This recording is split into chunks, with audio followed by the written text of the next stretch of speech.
Hello friends, स्वागत है आप सभी का आपके अपने YouTube channel way of knowledge में।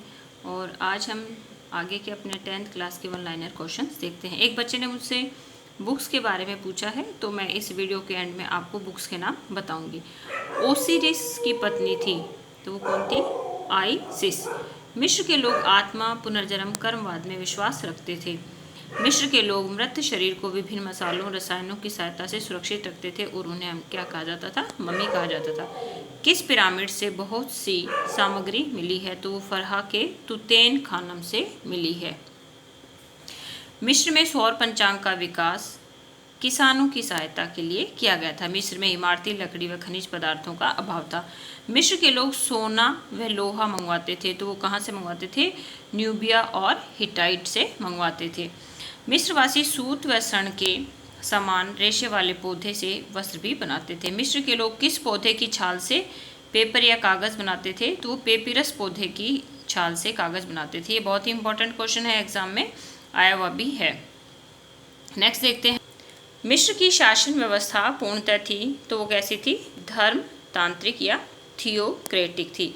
मिस्र नरेश स्वयं को प्रतिनिधि मानते थे, तो वो रे का मानते थे। और रे कौन था? उनका सूर्य देवता थे, और वो खुद को भी देवता मानते थे। मिस्र में राजा का सर्वे सर्वा होता था फरोहा। वह राज्याध्यक्ष, सर्वोच्च सेनापति, सर्वोच्च पुजारी व सर्वोच्च न्यायाधीश भी होता था। प्रशासनिक कार्यों में सलाह के लिए किस नाम की परिषद होती थी? तो वो होती थी सरू नाम की। प्रशासनिक कार्यों के लिए एक प्रधानमंत्री तथा अन्य कर्मचारी भी होते थे। ये थोड़े से रेड पेन से जो मैंने लिखे हैं वो इम्पोर्टेंट चीज़ें हैं, ताकि आपको चैप्टर अच्छे से क्लियर हो जाए। ये क्वेश्चन थोड़े अजीब लग रहे होंगे क्योंकि ये 10th क्लास के हैं और मिस्र की सभ्यता है, तो वो चीज़ें थोड़ी हमसे अननोन रहती हैं, लेकिन ये बहुत ही इंपॉर्टेंट क्वेश्चंस हैं। प्रशासकीय सुविधा के लिए मिस्र कितने भागों में विभक्त था? तो 40 प्रांतों में विभक्त था। और प्रांतों को क्या कहते थे? नोम। क्या कहते थे प्रांतों को? नोम। प्रांतीय अधिकारी नोमेन अथवा नोमार्क कहलाता था। और इनकी नियुक्ति कौन करता था? फरोहा करता था। साम्राज्य के बड़े नगरों का शासन फरोहा के द्वारा नियुक्त अलग अधिकारी करते थे, और गुप्तचर प्रणाली भी उस समय प्रचलित थी। मिस्र में सर्वाधिक प्रसिद्ध है तो खुफू द्वारा गीजा में बनाया गया पिरामिड जो है वो सर्वाधिक प्रसिद्ध है। और ये आरपीएससी फर्स्ट ग्रेड में 2017 के एग्जाम में क्वेश्चंस आ भी गया है। नेक्स्ट देखते हैं। पिरामिड जो है वो त्रिभुजाकार होते थे। जैसे गीजा का जो पिरामिड है वो सबसे विशाल माना जाता है, तो उसकी ऊंचाई 400 फीट है और लंबाई 755 है। और यह कैसे बना हुआ है? तो 2.5 टन के भार के 23 लाख पाषाण या पत्थरों से बना हुआ है। हेरोडोटस के अनुसार इस पिरामिड को 1 लाख कारीगरों ने 20 साल में बनाया था। कारनाक मंदिर अपनी विशालता के लिए प्रसिद्ध है। मंदिर का कक्ष 170 फीट लंबा, 388 फीट चौड़ा और छत जो है वो 16 पंक्तियों में बनाई गई है। नेक्स्ट है आबू का सिम्बेल मंदिर है, तो क्या है? एक तरह का सूर्य मंदिर है। मंदिरों के अतिरिक्त मिस्री कला के अन्य नमूने थे, तो ओबेलिस्क तथा चट्टानी मकबरे थे। उन्नत नगर रचना के परिचायक नगर थे मेम्फिस और थीब्रिस, तो ये बहुत ही अच्छे तरीके से बसे हुए थे। कुफू यानी गीजा के सामने किसकी विशाल मूर्ति है? तो ये सब विश्व की सबसे विशाल मूर्ति है। ये किसकी है? नरसिंह की मूर्ति है, स्पिंक्स की मूर्ति है।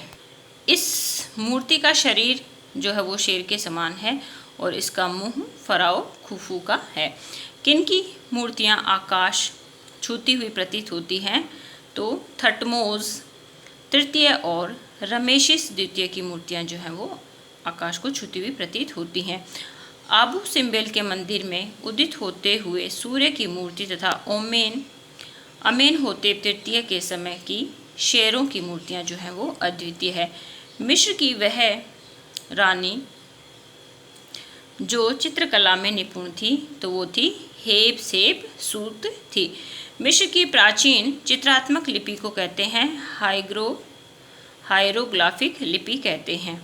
हाइग्रोग्राफिक यूनानी शब्द है और जिसका अर्थ होता है पवित्र लिपि। और इसमें कितने चिन्ह होते हैं?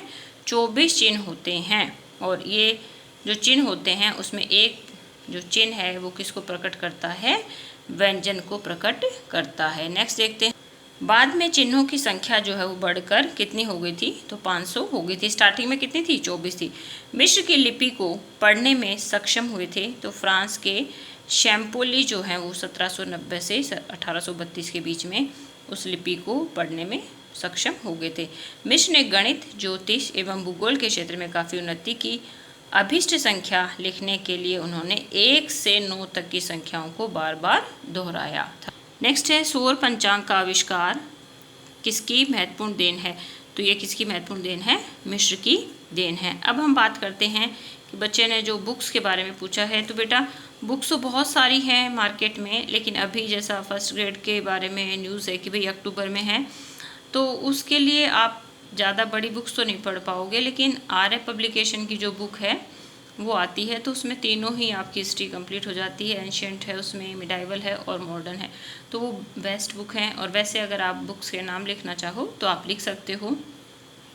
प्राचीन भारत एंशिएंट के लिए आप SK पांडे और KC श्रीवास्तव ला सकते हैं, और इसके अलावा सौरभ चौधरी की ले सकते हैं। अगर हम मध्य भारत की बात करते हैं तो हरीशचंद्र वर्मा और LP शर्मा और सतीश चंद्र और पवन शर्मा की आप बुक्स लिख सकते हो।